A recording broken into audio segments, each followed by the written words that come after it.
Welcome to Jaya kitchen TV అండి. ఈరోజు తోటకూర ఫ్రై చేస్తున్నాను.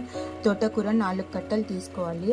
దానికి కావాల్సిన ఇంగ్రీడియంట్స్: శనగపప్పు 1 స్పూన్, జీలకర్ర 1/2 స్పూన్, ధనియాల పొడి 1/2 స్పూన్, ఒక 10 ఎల్లిపాయ రెబ్బలు కొద్దిగా నల్లగొట్టి పెట్టుకున్నాను.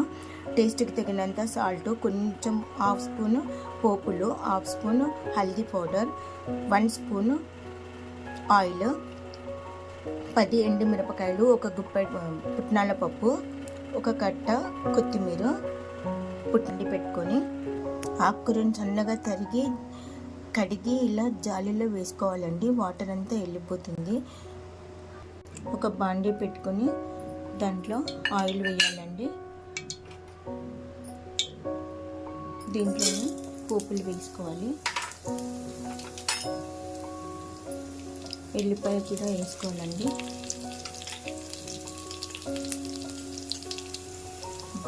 దీంట్లోనే సాల్ట్ వేసుకోవాలండి. ఇలా కొద్దిగా వేగిన తర్వాత ఆకుకూర వేసుకోవాలండి.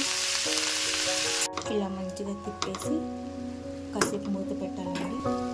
వాటర్ అంతా వస్తుంది. ఇలా మూత పెట్టి ఇలా వాటర్ వస్తుందండి. పచ్చివాసన పోయే వరకు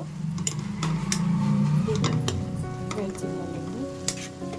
ఇలా కొద్దిగా వేగిన తర్వాత దీంట్లో శనగపప్పు కడిగి పెట్టుకున్నానండి.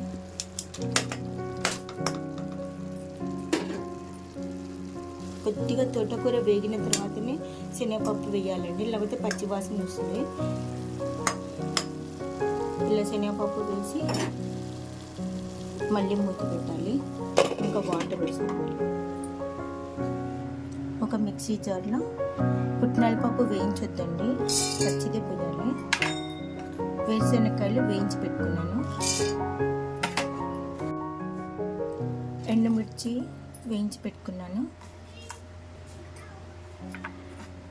జీలకర్ర కూడా వేయించి పెట్టానండి. ఇది మిక్సీకి వేయాలండి. అదే ఎగుతుందండి. వాటర్ కొంచెం తగ్గింది. ఇంకా కొంచెం వేస్తానండి. దీంట్లోనే ధనియాల పొడి, కొద్దిగా కొత్తిమీర, తిప్పాలండి.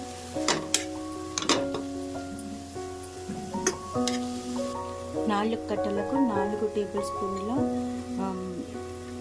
ఈ పౌడర్ వేసుకోవాలండి. ఇందాక మిక్సీ పట్టుకున్నాను కదా, అది 4 స్పూన్లు సరిపోతుందండి. ఇలా మొత్తం డ్రై ఫ్రై అయిపోతుందండి.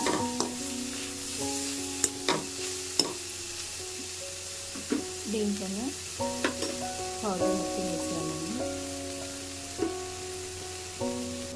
ఇలా మొత్తం ఉడికి డ్రై ఫ్రై అవుతుందండి. ఇలా పొడి పొడిగా అవుతుంది. స్టవ్ ఆపేసి సర్వ్ చేసుకోవాలి. రెడీ అండి, తోటకూర ఫ్రై రెడీ. నా వీడియోలు ఎలాగున్నాయో కామెంట్లో పెట్టండి. థ్యాంక్ యూ ఫర్ వాచింగ్ అండి.